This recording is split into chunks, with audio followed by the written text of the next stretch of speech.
మన జిల్లాలో క్వాడ్స్ ఎక్కువ ఉంటుంది. ఆ క్వాడ్స్ మినరల్ని మరి మైనింగ్ కొంత ప్రాబ్లమ్స్ ఉన్నాయని చెప్తున్నారు, కానీ ఆ క్వాడ్స్ మినరల్ అయితే మన దగ్గర ఉంటుంది. దాని నుండి జిల్లాకు వస్తున్నటువంటి ఆదాయం ఏంటి అన్నది మనం కొంచెం ఇంకా ఆలోచించి దాన్ని యూసేజ్లోకి తీసుకురావాల్సినది ఉన్నది. అట్లానే కృష్ణా దుందుబి మాల్తో కృష్ణా దుందుబి ఈ రెండు ప్రధానమైనటువంటి నదులు. మరి ఈ రెండు నదుల్లోంచే అనేకమైన ఇరిగేషన్ ప్రాజెక్ట్స్ కానీ అంతో ఎంతో సాగైతున్నది ఈ జిల్లాలో ఉన్నటువంటి సందర్భం.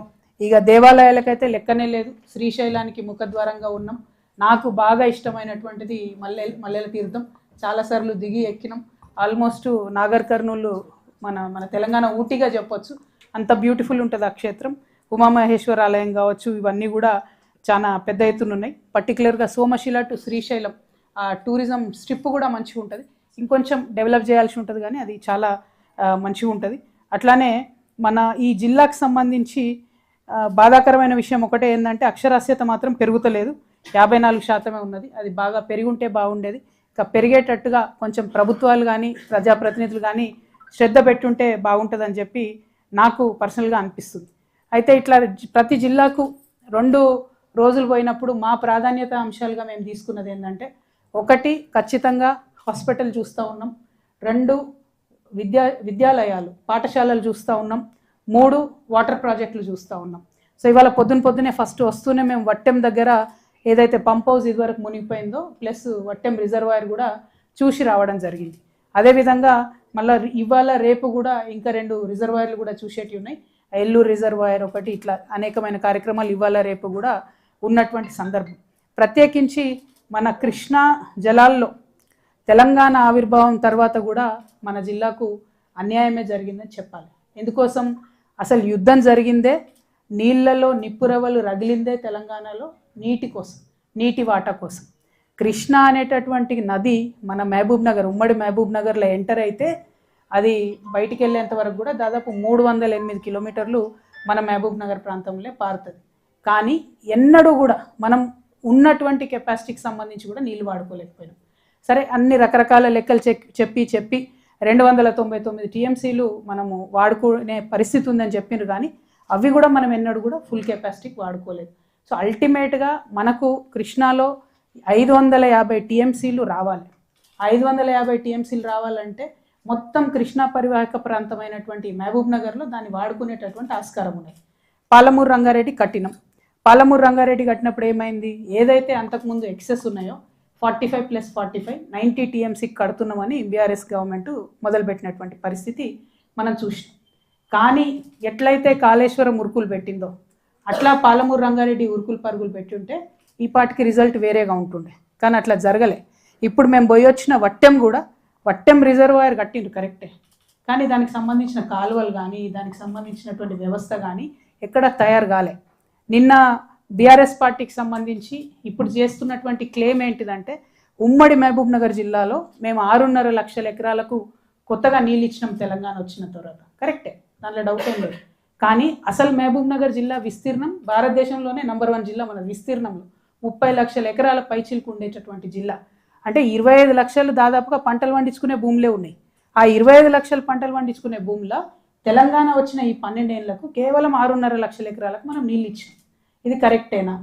దాన్ని మనం ఏమందాం, ఎట్లా చూద్దాం? ఇంకొకటి, ఈ ప్రాజెక్టులు ఫినిష్ చేయకపోవడం వల్ల జరిగిన పెద్ద నష్టం ఏంటిది? తెలంగాణ వచ్చినాక 12 ఏళ్ళకు కూడా ఆ 45 టీఎంసీల 90 టీఎంసీల ఇప్పుడు సరే కాంగ్రెస్ బీఆర్ఎస్ లొల్లి పెట్టుకున్న లొల్లి కోసం పక్కకు పెడితే వాటి మీద హక్కు రాలే మనకు. ఒకవేళ ప్రాజెక్టు కట్టేసి ఉంటే హక్కు వస్తుండే. ఇవాళ ఆంధ్రాలో లోకేష్ గారు కావచ్చు, చంద్రబాబు నాయుడు గారు కావచ్చు, ఏమంటారు, ఈ ఉట్టిగా వరద నీళ్ళు వస్తున్నాయి భయ్, మేము వరద నీళ్ళకు ప్రాజెక్టులు కట్టుకుంటామని చెప్తున్నారు. వాళ్ళు కట్టుకోవడంలో వాళ్ళ తెలివితేటలు ఏంటిది?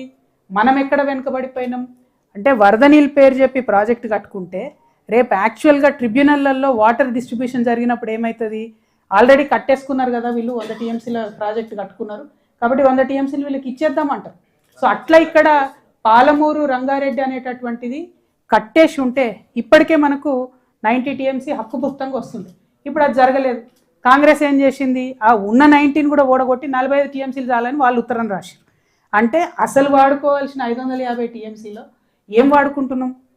కరెక్ట్ వాడకమే లేదు. లేని దాంట్లో ఇంకో 45 టీఎంసీ వీళ్ళు ఓడగొట్టేసారు. ఇప్పుడు డైరెక్ట్గా లెటర్ రాసి మాకు 45 టీఎంసీ చాలు అని చెప్పి. సరే ముందు 90 టీఎంసీది మరి కరెక్ట్ ఉందా, ఇరిగేషన్ అన్ని పర్మిషన్స్ వచ్చినాయా, మెన్షన్ చేసి ఉన్నదా అంటే ఆనాడు మనం వాటర్ ప్రాజెక్ట్ కింద చూపించి పర్మిషన్లు తెచ్చుకోవడానికి ప్రయత్నం చేసినాం. కానీ కాంగ్రెస్ వచ్చినాక ఆ హక్కును కూడా పోగొట్టింది. ఇది కరెక్ట్ కాదు. ఇంకొకటి, ముఖ్యమంత్రి గారు ఈ జిల్లా లిటరల్లీ నాగర్ కర్నూలు జిల్లానే కొండారెడ్డిపల్లె ఆయనది జన్మస్థానం. ఈ జిల్లా పుట్టినటువంటి బిడ్డ, మొత్తం నేను నల్లమల్ల పిలిబిడ్డను నల్లమల్ల నాదని చెప్పుకునేటటువంటి బిడ్డ, ఏం చేస్తున్నారు మీరు?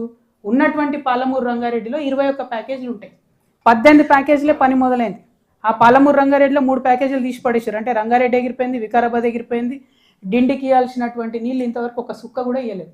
ఏంది 10 ఏళ్ళల్లో 10 సార్లు సర్వే చేసిరు, 8-9 కోట్లు. డిండి ప్రాజెక్టుకు సోర్స్ ఎక్కడి నుంచి తీసుకోవాలి, ఏ పాయింట్ నుండి వాటర్ తీసుకోవాలి అన్న పాయింట్ మీద 10 సర్వేలు జరిగినాయి. చేసినటువంటి కన్సల్టెంట్కు 10 కోట్లు ఇచ్చిరు, కానీ కనీసం చుక్కనీరు కూడా మనం ఇవ్వలేని పరిస్థితి. ఇక ఈ పాలమూరు రంగారెడ్డి 21 ప్యాకేజీలలో 3 ప్యాకేజీలు రంగారెడ్డి వికారాబాద్ విడిచిపెట్టినాం. 18 ప్యాకేజీలు పని జరగాలి. ఈ 18 ప్యాకేజీలలో రేవంత్ రెడ్డి గారు ఏం చేశారు, మళ్ళీ ఈ నారాయణపేట కొడంగల్ అని చెప్పి కొత్త స్కీమ్ పెట్టి దానికి ఇంటేక్ పాయింట్ ఎక్కడ పెట్టుకున్నాడు, ఆయన భీమాలో పెట్టుకున్నాడు. మేము ఇప్పటికి కూడా డిమాండ్ చేస్తున్నాం. గతంలో మనం నారాయణపేటలో కానుకుర్తికి వచ్చినప్పుడు కూడా చెప్పినాం మేము, మీరు ఇంటేక్ పాయింట్ జూరాల పెట్టుకుంటే మనకు ఎక్కువ వాటర్ వాడుకునే అవకాశం ఉంటుంది. ఈ జిల్లా బిడ్డ అయి ఉండి జూరాలను వాడుకోకుండా, జూరాల నుండి ఎక్కువ నీళ్ళు తీసుకోకుండా భీమా నుండి పెట్టుకొని మళ్ళీ దాన్ని పాలమూరు రంగారెడ్డిలో భాగం చేస్తే ప్రత్యేకమైన లాభం ఏం లేదు.